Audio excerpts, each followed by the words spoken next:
Hi everyone and welcome back to the London Watch Collector channel. So guys, it's finally here, my 21 watch collection, and this is what I love about YouTube and the community and the whole watch enthusiasts and watch lovers out there. Because it seems like yesterday when it was March 2018 and I revealed my watch collection back then, which comprised of 10 watches, as you can see there. And then 2 years down the line, January 2020, I revealed part A of my watch collection, which was 15 watches. And I never revealed part B, and the reason behind that was I didn't feel that they're gonna stay, and I was right. Because for the last 2 years, I bought so many watches and also got rid of so many watches. And here we are today, where I feel I'm content with a 21 watch collection. But that's the thing with the watch collection, your taste always changes, and you'll always add and subtract. But anyway guys, here we are today, 4 years since I started this channel. I want to thank each and every one of you who subscribe to my channel, watch my videos, and join me through this journey. It means a lot, and at the end of the day, YouTube to me is a hobby. I love photography, videography, and editing. The best thing is I can do it with enthusiasts like yourselves and share this whole passion with all you guys. And the watch that everyone's been waiting for, the watch that is worth 3 times my entire watch collection, I'm gonna give you some input on it in this video, so stay tuned. Enjoy my watch collection as of January 2022. So this review is sponsored by Bosphorus Leather. As you guys know, I love their products. Everything is handmade in Turkey. It's customized to your needs, and they made me this watch trunk which comprises of 21 watches, including storage. And they have so many products, from single watch rolls to a 30 watch trunk, and they do all sorts of accessories. Basically, if you're a watch enthusiast, check them out. I'll keep their link in the description below. Without further ado guys,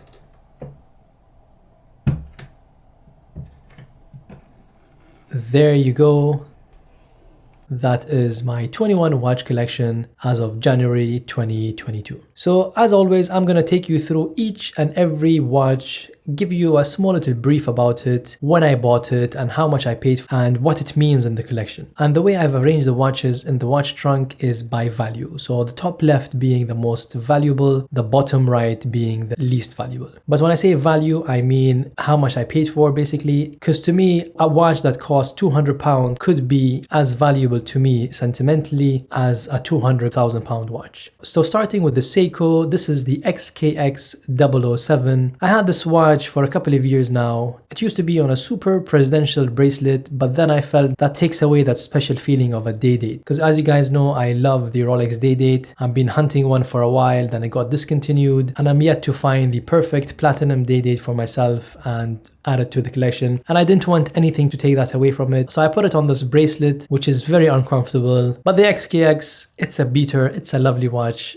It has a day and a date, and it's waterproof to 200 meters. It has a unidirectional bezel. I paid for it £300 back then, which included the price of the bracelet. Moving on to the next one is the G-Shock, the limited edition BMW B5000V, and this is in the IP coated or vintage looking. Honestly, I've probably worn this watch a handful of times since I got it. For some reason, me and digital watches don't get along. I actually get annoyed when I look at a watch and it's not the minute and hour and the second-hand sweeping, so this didn't get any wrist time over the last couple of years. I paid for it around $1,000, roughly around £900 or so. Moving on to the next one, this is the Tudor Harrods edition, which I've recently added, because if you watched the first review, this watch actually was taken by my brother and now it's been replaced. A shout out to Faisal if you're watching this for arranging it, and this is definitely staying. I love the looks of it, I love the color. For some reason it reminds me of the olive green on the Flat 4 Y serial when it was first launched in 2003. And everyone knows Harrods and their signature colors, which is green and and gold, and this just represents it beautifully, especially the engraving on the case back. So this retails in the UK around £2,800. The next one, guys, is a Jlc Reversal, and this is a 976, and believe it or not, guys, this is not in the collection anymore. I've actually sold this to a fellow watch enthusiast slash collector. He's actually a subscriber to my channel. He reached out on Instagram after he saw the review, and he's like, if you ever plan on selling it, I'll take it for what you paid for. And there are no regrets, because as I said, a watch that's not enjoyed has to be passed on. I came to a conclusion that I'm not a dress watch type of guy. And Mark, if you're watching this, I hope you're enjoying the watch and wear it in good health. I paid for the Reverso £5,000 and I let go of it for £5,000, and I think they used to retail for £6,800 if I'm not mistaken. It's a discontinued model, a 2014. Moving on to the next one, this is the Panerai Palm 00312. This is the latest acquisition to my collection, and it is a bulky watch, a thick watch, but I just love the looks of it. I got it on a rubber and a croc strap, but I know for a fact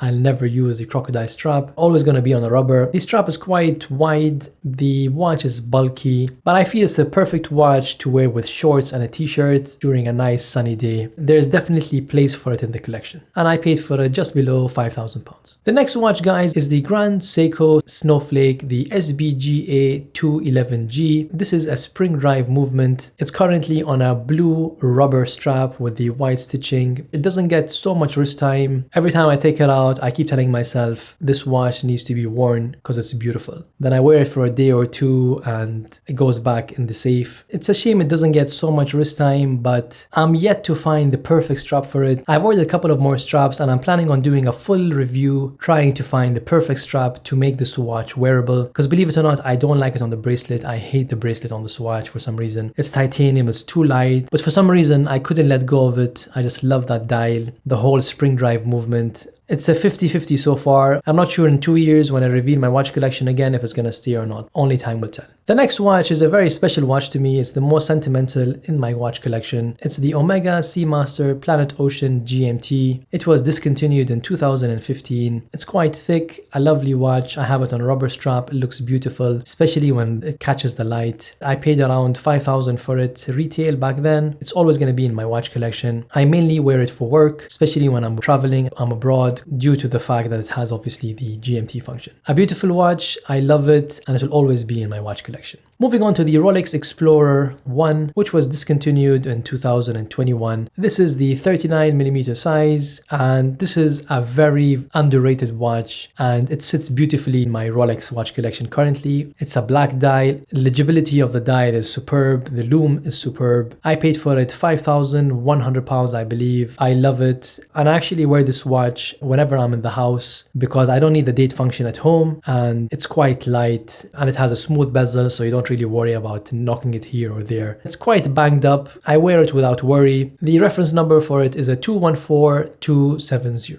Moving on to the Cartier Santos, which I haven't worn so much since I've got it, but I know for the next 6 months or a year I'll be wearing this watch a lot. It has a polished bezel which obviously reflects the light beautifully, but at the same time it's a scratch magnet. It retails for £6,250 in the UK. I'll be definitely doing an updated review and sharing with you my thoughts, but a Cartier is a must in any collection, especially the Santos. It has a date function at the 6 o'clock, and this is the large version. Moving on to the Explorer 2, the discontinued early 2021, just before the new one was announced. There's not really any difference with the new and the old one. A slight little adjustments here and there, but to me, they're exactly the same watch. And believe it or not, this watch, I got over the whole honeymoon phase. And if I do get rid of a white dial watch that I have, it'll probably be this one. But I've enjoyed this watch in 2021 for roughly around 7 months, believe it or not. It was enjoyed. I do like it, but it's not my favorite watch, definitely. I don't see it staying for long, but only time will tell. Retail price when I got it was £6,550. And with the latest 2022 price increase, this went up by £1,000, I think.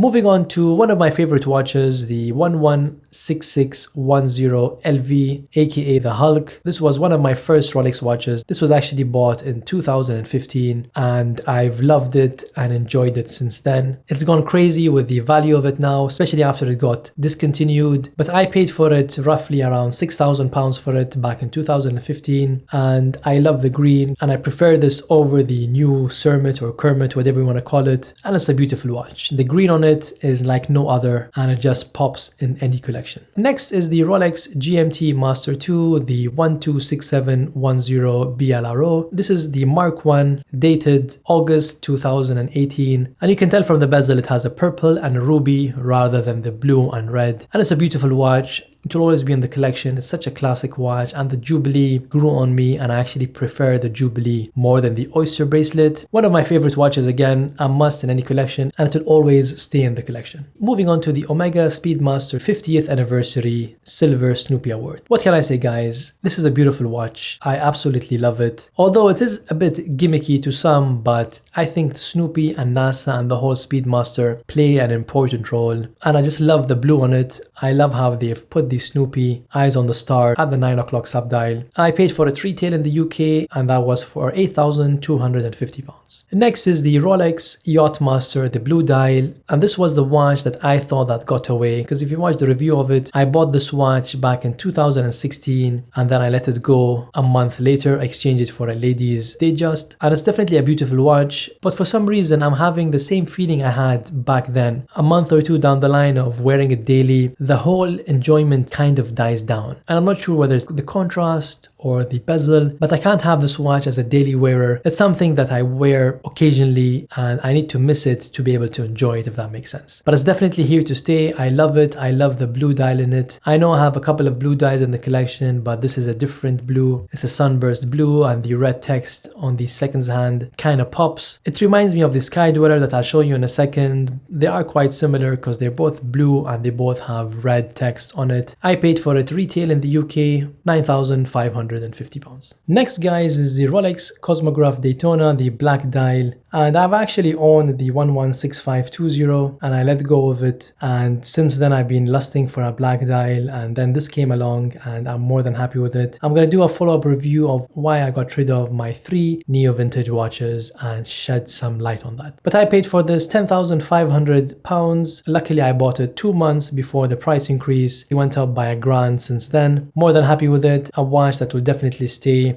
And to some, having 2 Daytonas in the collection might be weird, but you can't go wrong with the Daytona. The black wears completely different compared to the white one. But to be honest, if I had to choose one between the black and the white, it's always going to be the white. It just reminds me of those vintage Daytonas. This panda dial is just beautiful in every way. No photo or video gives it justice. You need to see it to appreciate this beauty. I bought this in 2017 and it was featured in both watch collection videos, 2018 and 2020, and it will be featured in the 2050 if the day ever comes, because this watch is a beautiful watch that I just love, and it's one of my favorite watches in the collection. I paid for it retail back then. It was around £9,550 if I recall correctly. Moving on to the Sky Dweller, the 326934. This was bought in 2017 and I've actually enjoyed this watch since then. The bezel is quite beat up, as you can see there. So is the clasp. There's lots of scratches and dents on it. It probably needs to go for a service, but it's not going to be before a couple of years. In October this year it will actually finish 5 years, but it can easily take another 5 years, so it's here to be enjoyed. And I just love the blue dial, the complication of this watch, an annual calendar, that everything is adjusted by the movement of a bezel. When big brands out there have pushers hidden in the case, Rolex invented this ring command bezel, and it is absolutely beautiful, and the engineering behind it is just astonishing.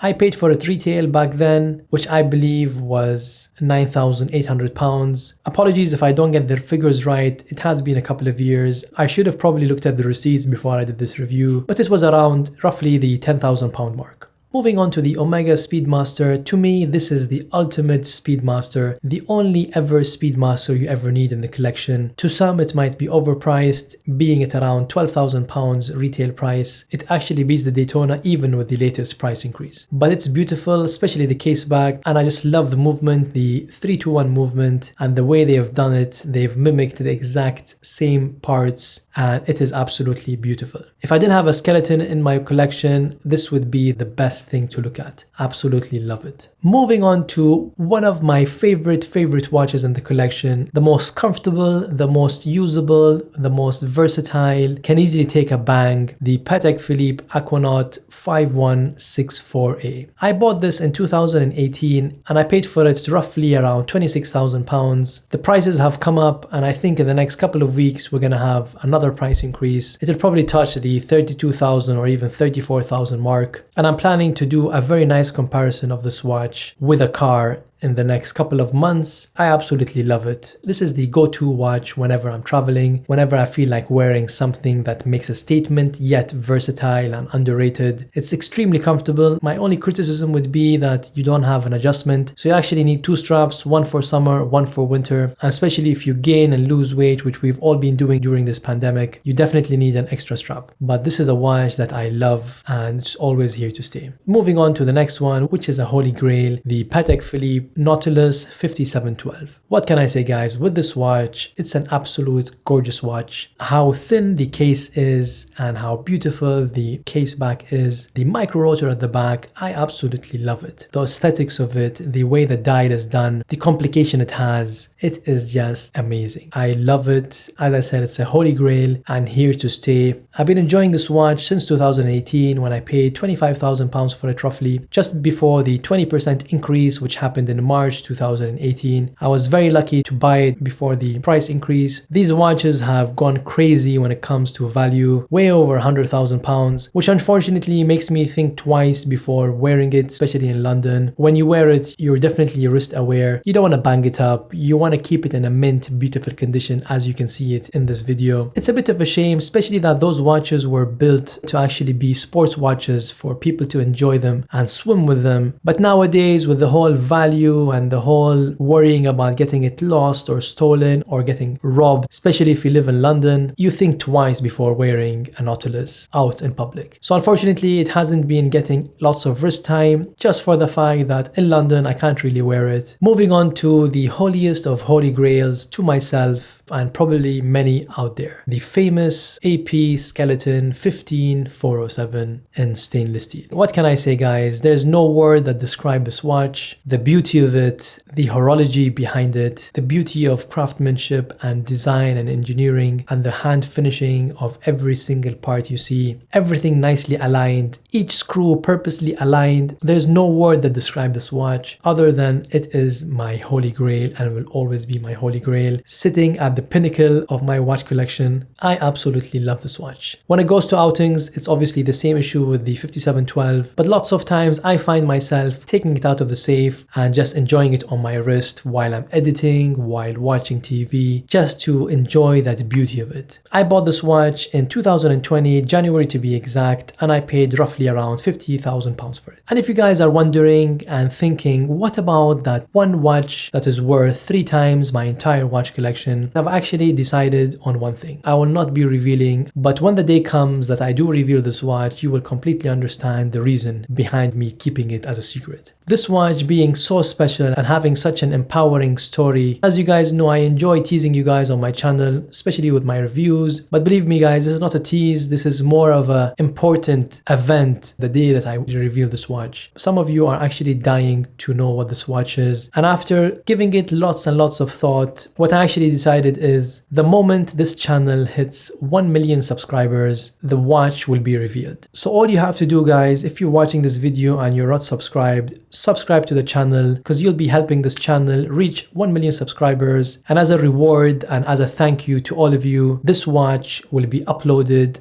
and will be revealed for the whole world to enjoy. Because indeed, it is a very, very special one. It is a Rolex watch, a stainless steel watch, a vintage, and very, very limited. If you thought a Paul Newman was limited, this actually beats the Paul Newman. There's no exact figure of how many watches there are in the world. It's roughly around 10 to 15 watches only. So once again, all you have to do is subscribe to the channel, help it reach the 1 million subscriber. It could happen as fast as a year or so, or it could happen in 10 years. I guess that is up to you to decide how long it takes to reveal it. I hope you enjoyed this review. That's all for this week. Thank you for watching.